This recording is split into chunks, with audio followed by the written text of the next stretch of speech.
I'm Hulk Hogan, the greatest wrestler of all time. We're not worthy! We're not worthy! Got a spaceman, huh? No, actually, I'm a plumber. New World Order. Honestly, I can't go anywhere without getting a boner. How you doing? I live my life. Woo!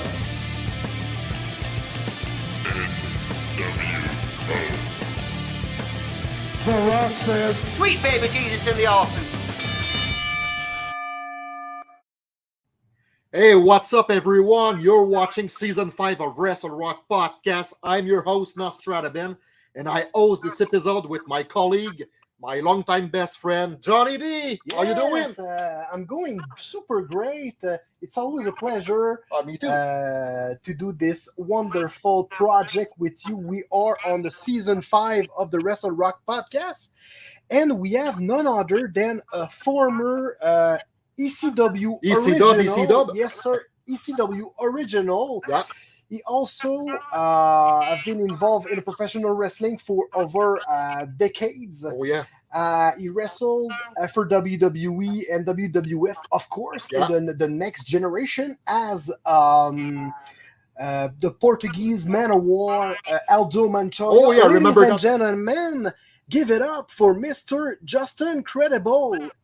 What's How's up, guys? Yes. How are you? Yes, we're Fine. going super great, and we know that you are extremely busy with Wrestling Con and stuff like that, and we are so very, very grateful that you can accept this invite with us. So we're going forward with some questions. So go ahead, my friend. Okay, I started it. Yes, sir. Go ahead. Okay, Mr. Can I call you Peter? You can call me whatever you want, brother. That's fine. That's cool, man. All right. Okay, Peter, you were trained by the Hart family at the Art Dungeon in Calgary, Alberta, Canada. Can you tell us about your experience there? Sure. I went to Calgary in 1992, the summer of 1992, to train to be a pro wrestler. And I was very lucky, of course, to get to go, to Calgary to train with one of the greatest wrestling families ever Really? in the history of the wrestling business, the Harts. Keith Hart, Bruce Hart, they were the ones running the camp at the time. And I also got the pleasure of getting to know Lance Storm and Chris Jericho because they were there the year prior in 1991. Training under the same school, so they would come, and Lance actually helped teach a lot of the camp. Nice. So those were the early days of kind of getting to know Lance Storm, and then later on we formed the tag team, the Impact Players, which was very successful. One of my favorite parts of my career. So yeah, it was a wonderful experience. It was a very hard camp. I mean, the Hearts were very tough on you. But still, it was a great opportunity, and I was very lucky, very blessed. And between you and me, my friend, Stuart loves stretching people, so you're probably a taste of his of this kind of stuff. So a little, not too much. By the too time I much. had gotten there, Stu was not. He didn't come around. Okay. So I did get to meet him, but I never. Thank God. I never got to, I never made it into the real dungeon, put it that way. Okay. Cool. And we remember in 1992, your first wrestling match was in the Canadian Rocky Mountain Wrestling Promotion with Chris Jericho in Calgary. So we would like to hear you about this first experience. Well, when I finished training in the summer of '92, the promoter, the guys that ran the camp, it was more than the Hearts. They had a partner. His name was Ed Langley. He helped, he helped the Hearts, and he was starting a promotion called Rocky Mountain Pro Wrestling. And he offered me, he goes, I can't pay you. You could come and stay with us for free. But you could, we're running every Friday night. At this place, it was right across the street from the Saddle Dome in Calgary, the famous Saddle Dome, the big building there where WWE runs their shows. and it's called Victoria Park Community Center. I'll never forget it. And that's where I had my first 10 matches. Nice. You know, I put up the ring, I took it down. I didn't make any money, but still it allowed me to, in my first 10 matches, I got to work with Lance Storm. I got to work with Chris Jericho. I got to work with, remember Jerry Morrow, famous Canadian wrestler? I don't know. He was an old school guy. He was famous in New Japan, but a lot of those New Japan Calgary guys. Okay. So anyways, long story short, I got to work with a lot of great people for my first couple of months in the business. And after that, towards the end, around Christmas time of 1992, when I ran out of money and I was starving, I had to get back home. And that's when I came back to, I live in Connecticut in the States. So I came back home and, you know, just started to try to make my way in pro wrestling here in the States. Nice. Okay, in the mid-90s, on WWE Raw, if I remember, your first match was against the Total Package Lex Luger. That's right. Yeah. Wow, you're good, man. Yeah. As PJ Walter, if my memory is good. Yeah. Okay. That was my first time. And the way I got that, it was very funny. You know, we didn't have there was no internet back in the day. You know, I didn't know a lot of people. I didn't know about the independents because independent wrestling wasn't as big then as it is today. So I remember WWE or WWF at the time had a house show about 30 minutes from where I live. And, you know, I went to the show with my bag, like, you know, just a Mark Jabroni. And I went backstage and I remember Tony Gurria and Rene Goulet? Yeah. They were the agents, or, you know, what they call producers today. Yeah. And I said, "Oh, sir," you know, I introduced myself. I said I was trained by the Hearts, and Brett was on the show, and I think Owen was on the show as well. But I was like, you know, they trained me. I'm just here. If you need somebody, I brought my bag. Of course, they never need anybody. But anyways, I was just trying to make a connection. Long story short, at the end of the day, of course, I saw the show. They didn't need anybody. I went to thank him for hospitality, letting me watch the show backstage and stuff. And Tony Gurria said to me, he goes, well, you know, we might need some guys for this new show that we're starting called Monday Night Raw in Manhattan. And we'll need some guys, like, you know, to go do jobs. And I was 19 years old. I was like, of course, you know, it's an opportunity. So, and that's when I, you know, went down there and wrestled Lex Luger for my first match. I was so young and so not ready, but still, it was a great experience. You know, and that's how I did well enough that they asked me back, and they kept asking me back, and that's kind of how the ball got rolling. And we would like to hear you about the transition of PG Walker to Aldo Montoya. So how did you change your name? This is a good story, and I'll try to get through it quickly. I live in Waterbury, Connecticut. The only reason that matters is I live 45 minutes from Stamford, where the WWE has the office. Yeah. Oh, yeah. And I had made connections with Tony Gurria, and he said, you know, if you want, we need somebody to go up and train with The Undertaker, and a new guy coming in named Brian Lee. This was 1994 when they were going to do the double Undertakers. Yeah. So basically, they wanted somebody to go in and just kind of bump around for Brian Lee and to work with Mark. So they're, you know, to teach him how to do The Undertaker. So I work with them all week. You know, I'm getting paid very well, very happy. But the last day of the taping of the week of training, Vince McMahon and Pat Patterson come down to watch, and it was a full dress rehearsal. You know, Brian Lee had the makeup, the suit, you know, the hair, everything. And I was going to work with Brian at the TV taping because they were going to debut it. So Vince wanted this really, you know. So we go through it. Vince is happy. Everyone's happy. And then Pat Patterson starts talking to me, gets in the ring.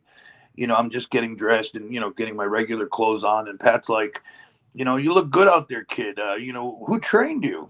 And I was like, well, sir, I was trained by the Hearts. And he kind of, okay, wow. You know, he keeps talking to me. He goes, what nationality are you? And I said, well, sir, I'm Portuguese. And then all of a sudden, Pat, you know, hey, Vince, this kid Portuguese, you know, and Vince kind of popped. And I was like, okay, what's it about Portuguese? And he kept going on and on. He goes, do you speak it? I said, yes, sir, I do. And he pops again. The whole time they were looking for a Portuguese wrestler to fit. The character Aldo Montoya was made before me. I was the one that kind of was in the right place at the right time with the right nationality. Mm-hmm. And I could speak Portuguese to go and do the gimmick because business was down in the States and they were trying to go overseas. So they wanted somebody to fit that character. And again, right place at the right time, you know? Exactly. And what? Okay. Did you prefer your first run at the WWE as Aldo Montoya or your second run in the stable X Factor, including X-Pac and Albert? Honestly, my first one is Aldo. And the only reason why, although I was in more pay-per-views, I got to work opening match at WrestleMania 17, and I loved working with Sean, X-Pac. Don't get me wrong. Houston Astrodome, yeah. But Aldo was such a great time in the business. I learned so much, and I got to be there to work with Stone Cold when he was, even before he was Stone Cold, when he was the ringmaster. I got to see Rock come up. I got to be there with this electric magic thing happening before it happened, you know, and just being there was just I just have very good memories of the Aldo days. I had good memories in the X Factor days, but I'd already been there, kind of done that. Mm-hmm. And, you know, but I would say the Aldo days for sure. It was just more fun, you know. And we can compare two different eras. So of course, yes, very different. And I don't know if it's just a rumor, but is it true that the late Scott Hall was one of your mentor in WWE? Who's this? Scott Hall. Oh, of course, yeah, very much so, yeah. Oh yeah, he was. Scott and I used to travel together. We were very good friends, and yeah, he helped me out a lot. Taught me a lot in the beginning, you know. He taught me a lot of good and a lot of bad too. So yeah, it was definitely. It is what it is. Running with Scott Hall for sure.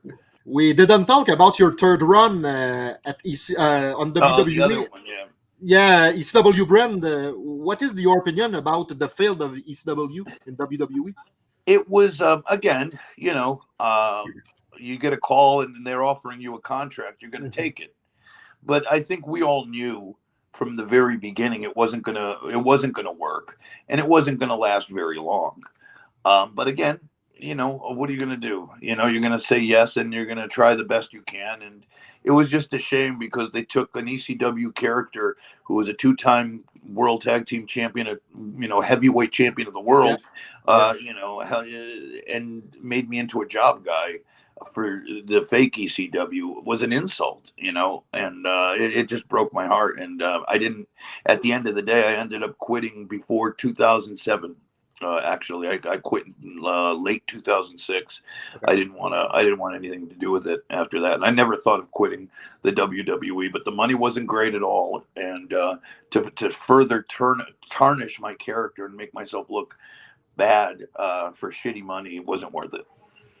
Okay. And we are totally agree about with your opinion, because when we discussed with other ECW talent, as Todd Gordon, of course, CW Anderson, Jazz, Sabu, Chili Willy, and name it, we discovered that the ECW talent was a family. And that was when the WWE what the WWE made the acquisition of ECW. Every people said that was very different, and that's a different mentality. So it was a different vibe. It was a exactly everything. Yeah, it wasn't. They forgot to capture what made ECW great, and it was that entire, like you said, that family vibe, that all for one, one for all kind of thing. Yeah, absolutely. Yeah. But the two pay-per-views, One Night Stand, were good. The One Night Stands were good, yes. 2005, 2006 were good. Very good. Oh yeah. Well, because if Vince McMahon would have just let Paul Heyman do what Paul Heyman does Yeah, with and his players, essence, the spirit of the original ECW right? If was you would have there. just let us, Yeah. and bring in guys like CM Punk and maybe other guys, Yeah. you know, not bring in guys like the Vampire guy and a bunch of other guys that did not belong, you know, Bobby Lashley, even though Bobby Lashley's a great superstar, for ECW, just the way they did ECW was, you know, was not what ECW was, you know. No, exactly. We know that you have a good, you had a really good friendship with Chris Candido, the late. I did, yes. Chris Candido.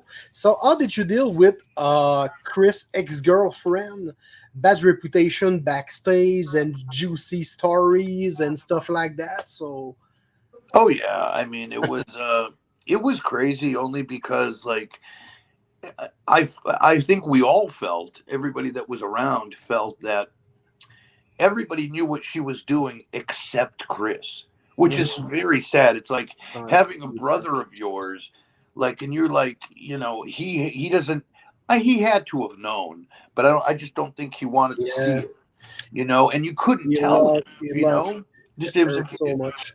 Yeah, it was a crazy situation, and the sad thing is that everybody made fun of Chris for that. Yeah. Not really to his face, because everybody respected his work, but he was being made a fool by her. She was sleeping around with everybody and still going home with him. It was just a bad vibe. Hey, I always say, never have a girlfriend or a boyfriend in the business. It always ends up bad, in my opinion. And that's you know, but it is what it is. And, you know, she was a bad person. She's, you know, I know she's going to be in jail for a very long time after what happened, but you know, it's too bad. It's a shame. It's a shame all around. It's a tragedy. It sucks. But Chris deserved better for sure. Yeah, of course. Okay, in ECW or in your entire career, did you prefer to wrestle in single or in team? Oh, singles for sure. Absolutely. I think again, the only reason the Impact players worked so well was because Lance really trained me too. You know what I mean? Like I trusted him completely. We were great friends. He was one of my first friends in the business. So, I mean, I knew his wife. He knew my wife. We were very close, and I could trust him as a brother 100%. And we were totally opposites. You know, Lance Storm is straight edge, very, you know, athletic, takes care of business, almost like a military guy. And I'm kind of the rock and roll, punk rock, crazy guy. But together I was everything he was not, and he was everything I was not. So together we were almost like perfect. Almost like the Anvil and Bret Hart. They were different, but they worked good together. And that's what the Impact players were. We were different, but worked well together. And during your Impact player run, you beat Mike Awesome, Tommy Dreamer, Raven to become a 2-time ECW Tag Team Champion with Lance Storm as the Impact player, of course. Do you consider this accomplishment your best in career? Or do you think winning the WWE Hardcore Championship 8 time was better? Definitely. I would say I'll rate it. I would say the world title definitely the most important, because I remember looking at a magazine in 2000, and this is the height of the wrestling business. You know, WCW still had Nitro, Raw was doing amazing numbers, and ECW was still on TNN doing good. And there was like the top 10 for that month or whatever, or the you know how they do the PWI 500. I was like, I'm number like 5 or 6. Because I'm the world champion. And that's like, to me, I was one of the best in the world at that moment in time as the world champion. And to me, it showed that Paul had faith in me to carry the company to main event pay-per-views. And it's hard if you've ever main evented any show is hard. But ECW, to main event an ECW pay-per-view and go on last is even crazier, because you have Sabu, Van Dam. Like you're literally going, balls, axle, tables, fires. That was a stack. Right. So to go out main there roster. after 2.5, 3 hours of show and be able to put on a good match is a lot of pressure. So Paul believed in me, and I feel I delivered. And everybody else, always gives me good. The reviews were always good for me. So I was very, very honored by that and happy with that. And then of course I would still put the tag team title run above the hardcore. The hardcore title to me was a bit of a joke, but still, you could say I won a WWE title, but it was more of a joke. Just for ending, as usual, I will give you a couples of names and with a short words. Sure. Tell me something about them. All right. Okay. Stu Hart. Just a master. Nice. Don Murray. Beautiful and very bitchy, but in a character way. Okay. Not in real life. No. Nice. She's a good woman. No, she's a good woman. Thank you for I the think so. specification. Yeah. Oh yeah. Hulk Hogan. Truly an icon. Jushin Thunder Liger. Change the business. And for ending, just incredible. Yourself. A kid from Connecticut who got to live his dream. Wow. Yeah. I'm totally agree about that. And for ending, as usual, my partner Benoit, aka Nostradamus Ben. It's all about the French prophet. That's why he have his nickname. And he tried to predict the future of our guests. Go ahead, my friend. Okay, first of all, Peter, thank you so much for the interview. It was a pleasure to speak with you. Thank you. And I'm sorry it took us so long to connect. No problem. No problem. Don't worry. Life is You guys life, are my friend. awesome, and I really, I appreciate your kindness. No problem. Okay, I predict to you maybe a reunion for one night only, a reunion of Impact players with Landstorm and Don Murray, of course. I would love it. I'm 50 years old. I still have a couple more in me, so let's go. We pushed it on the future, so Yeah, let's go. yeah. Get it out there. Thank you so much for your time, and we were with the ECW original Justin Credible, Thank you guys so much. the Portuguese Man of War Aldo Montoya. Thank you so much for your time, and have a great day, my friend. Goodbye. Thank you so much. I'll talk to you soon, okay?